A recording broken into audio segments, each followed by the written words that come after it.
சென்னையில் பாஜக மாநில துணைத் தலைவர் நாராயண திருப்பதி கைது செய்யப்பட்டிருக்கிறார். போராட்டத்தில் ஈடுபட்ட நாராயண திருப்பதி உட்பட 30க்கும் மேற்பட்ட பாஜகவினரும் கைது செய்யப்பட்டிருக்கிறார்கள். இது தொடர்பான அண்மை காட்சிகளை பார்த்து வருகிறோம்.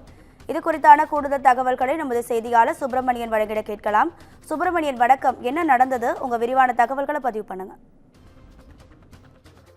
மத்திய உள்துறை அமைச்சர் அமித்ஷா குறித்து அவதூறாக பேசியதாக திமுக எம்பி ஆர் ராசாவை கண்டித்து பாஜகவினர் சென்னையில் போராட்டத்தில் ஈடுபட்டுக் கொண்டிருக்கிறார்கள். சென்னை சிவானந்தா சாலையில் இருக்கக்கூடிய சாலையில் இந்த போராட்டம் என்பது நடத்தப்பட்டு வருகிறது.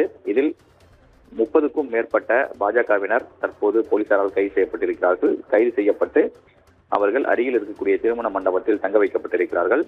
கைதின் போது பாஜகவினருக்கும் காவல்துறைக்கும் இடையே வாக்குவாதம் ஏற்பட்டது. அதன் பிறகு போக்குவரத்து நெரிசலும் ஏற்பட்டது. போலீசார் கைது செய்தவர்களை திருமண மண்டபத்தில் தங்க வைத்திருக்கிறார்கள்.